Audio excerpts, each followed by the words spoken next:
Hello and welcome to my review of the LEGO Viking Village set. In this video, I will be going over all the things about the set, the characters, and the 3 different builds. This will be a more audio review of the set though, rather than mainly video. But the video is here so that you can watch and see what I'm talking about. I will be talking about the minifigures first. This is the Blacksmith lady. She comes with a paintbrush accessory and a hammer, which has very nice printing on it. Her hair is a new mold that I think is introduced for the set, though I might be wrong. And I would say the same about the face as well. It looks very nice. I think it's new as well, at least I haven't seen it before. And then same for the torso and legs as well. I have no idea if these are new or whatever, but they look very nice. On her backside, there's not too much. There's a little bit of printing, so it's a bit harder to see, but you can kind of see it. But she has no double-sided face, so it just comes with that one expression. Moving on to the Viking archer. I think he's actually my favorite one. I really like him. He has a helmet in a gunmetal gray coloring instead of the regular gray coloring like on this guy. I like this darker color better. It's just personal preference. He comes with the cow horns, which I find kind of funny. I don't know if I like it better. I find they look a little bit weirder. I kind of like the ones with just the 2 long horns better, but he looks very nice all the same. Now he has a very nice face printing as well, with like painting on his face, which I really like. I really like his face. It looks very nice. He's definitely enjoying the Viking lifestyle. And his torso and legs also have very nice printing. Though I find the green and the orangish color contrast quite a bit, and I think they just should have kept it all orange or all variations of green, but it looks very nice either way. And on the back side, they've done some good printing as well. There's a little reindeer in his like scarf that he has over him, which looks very nice. And overall, I really like this figure. He's probably my favorite or second favorite out of the 4 that come with this set.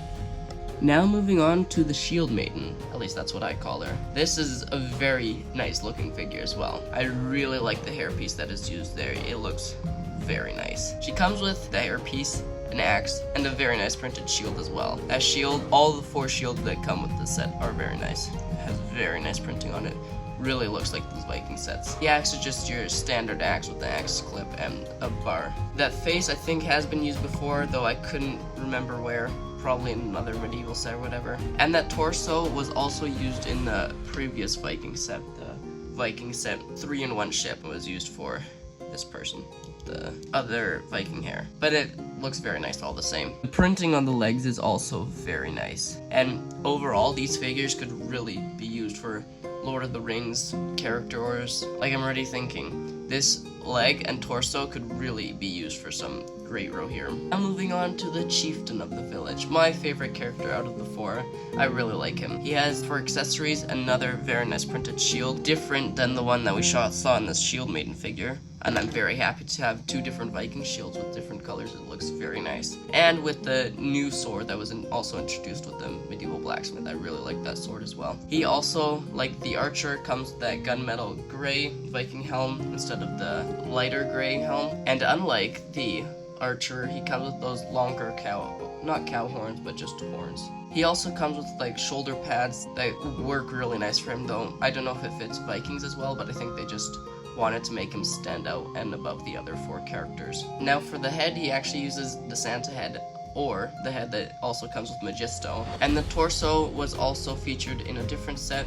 This one was also featured in the Viking 3-in-1 ship, which came with this lady. I don't mind the reuse of this torso, especially since they already had 4 torsos. I'm, though, very happy that we got 2 new torsos out of this Viking set. Overall, this figure is definitely my favorite. Now, having reviewed the figures, let's move on to the actual set itself. And oh wow, is this set amazing. It comes with so many unique building techniques and so many cool hidden features and whatever, but we will have to do it section by section. So I will start off with this first section, then the second one, and then the third one, and then giving my overall thoughts about it. So starting with this first section that you build, I think it's the smallest out of the 3 sections. It requires the least pieces, I would guess, but it is still very nice all the same. It comes with a little tombstone in front, as long as it's a very nice tree. And there's a little bit of water in the front as well. There's also this smaller tree back here that is made using the new fern pieces introduced from the Lego Rivendell set. And the main focus of this little section, of course, is this little blacksmith area up here, which is very nicely done as well, and it requires actually not too many parts as it only has one wall fully built, but it's very nice all the same. The little details all around the set just make it come way more alive and realistic. Like the little snow pieces that you have to attach everywhere on the set may be a little bit annoying, but they really do help enhance the feel of the MOC. This little chimney that we have is also very nice. It's just a small chimney for the blacksmith, but it really helps with the effect of a little forge blacksmith for the Vikings. Moving on to the actual inside of the blacksmith. You can easily remove this roof piece. It is not actually attached by anything, which is maybe a bit annoying. And this roof is not made super sturdy. I think it's only connected by this little block of snot pieces again, but it's not too bad. And now actually getting inside there. So as we can start to see first, there's the shield, though it doesn't have printing, which I don't like. And then it comes with this very nice helmet piece, which is probably my favorite helmet piece ever made. I really like it, and it really works for Rohirrim as well. And then in this barrel there's a sword, a little hammer, a pickaxe, and another rod. It just helps with the blacksmith stuff. And then there's a little technique over here where if you push this lever up and down, it shoots the flame up and down so you can sell the effect that the blacksmith is forging. And then there's this little anvil here too, and a bucket of water. Moving on to the second part of the build, the Longhouse, or the Chieftain's Hut. This is either my favorite or second favorite. I mean, it's really hard to say. They're all very nice pieces, but I really like this section. There's a little dock in front here where you can maybe have a little ship, though there's not enough water to really have that. And then back here there's a little bit of water again with some more snot techniques. And on the side it just has a little bit of a raised section. But the main thing is that this is a very nice building. I mean, this entire section is supposed to be the building. And wow, is it a great building. If it doesn't scream to you already, this should scream Lord of the Rings. Like, this could really be used for a Edoras build or even Lake Town. The entire set could be used for Lake Town. Looking at the front section here first, there's again a little bit of snow, which is again super nice. It just adds more again. And some rock work that's continued on from the first section. And then there's this door, which could barely fit a figure in. Like, if it was a figure with more accessories or whatever, I don't know if he could fit in, except by going sideways. And then there's this very nice printed piece. There's actually 3 of them here. Almost Celtic knot type pieces, which could also again be used for Rowan, because there's like almost little horses that come out at the end. Like the first section, the roof can literally just be removed. It is not attached by anything. But this one I feel like is a little bit more stable, attached with a few more things. Now on the actual inside, you have a bunch of weapons. First of all, lining with this wall, an axe, another nice, very nice printed shield, a spear, and there's a little candle at the end here. In the middle here, there's a little cooking spot where you could roast your meal for the evening or whatever. But I really like how this was put into the set, because it's almost like inside of it, like it's actually not on top. Like it's inside the floorboards basically. And the technique that was used was very nice. And on the other end, there's this chieftain's chair which you could sit a minifigure on. I really like this chair. The little pieces that they used to make it the chieftain's chair just add a whole lot more. And then there's these 2 banners that are on either side of it.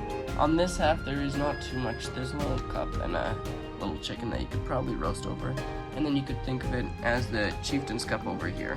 And now, going into the biggest of the 3 sections, and my favorite. I'll tell you why now. The amount of detailing in this third of the set is very, very cool. Like, it just actually takes my breath away. This really reminds me of actually a Lake Town build from The Hobbit. Like this tower that's right here really looks like a Lake Town build. So yeah, this one, I mean, yeah, it fits so well for me for Lord of the Rings and Castle Medieval.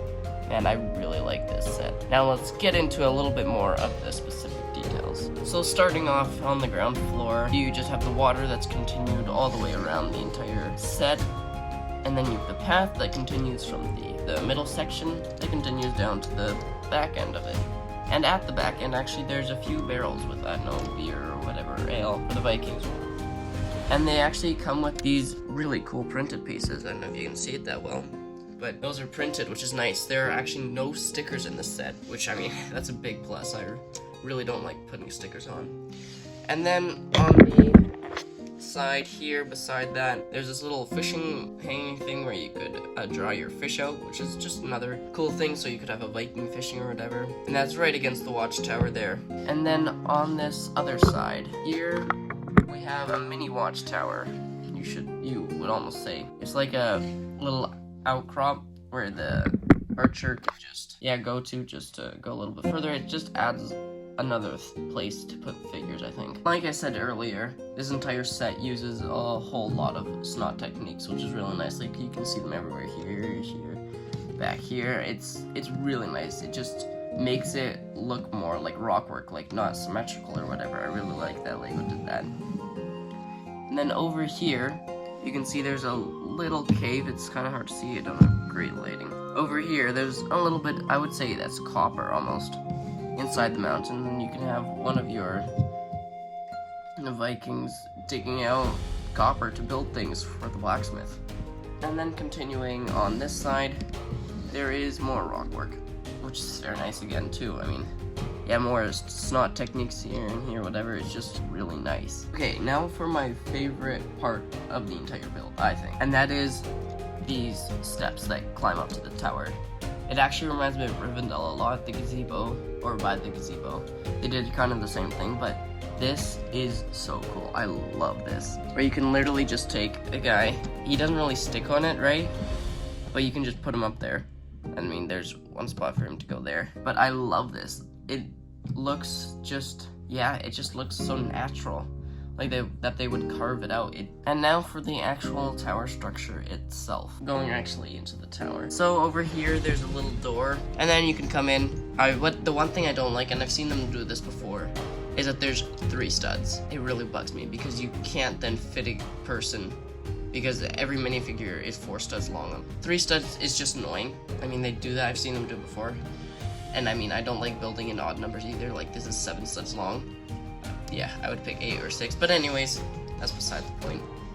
And then moving around here, you got more detailing, which is nice. This is all super nice. Anyways, turning around, it's basically the exact same, no different. And back under the bridge, it's basically the same as well. Moving to the top, I think all 4 sides look like this. Just a nice little window thing. Which is, well, I mean, of course, except for this side. This side, and actually has this one has that Celtic knot symbol again, which is nice. And a little spot where your archer can come out. I think you've seen this before, probably. But the way to open it up is you literally just peel it off here. This entire panel comes off, which is nice. I mean, it definitely adds access for play features, which is always nice. And then looking in the inside, there's a ladder that climbs up here, a pumpkin, cherries at the bottom, and whatever. And I mean, there's not too much on that floor. Like, the door, you really don't have much room for maybe 2 figures, I would say. But it's still nice, all the same. And then moving up the floor, you really can't put a person there. This panel entirely covers it, so your really only options on that floor for putting figures is on this side, which is the bridge.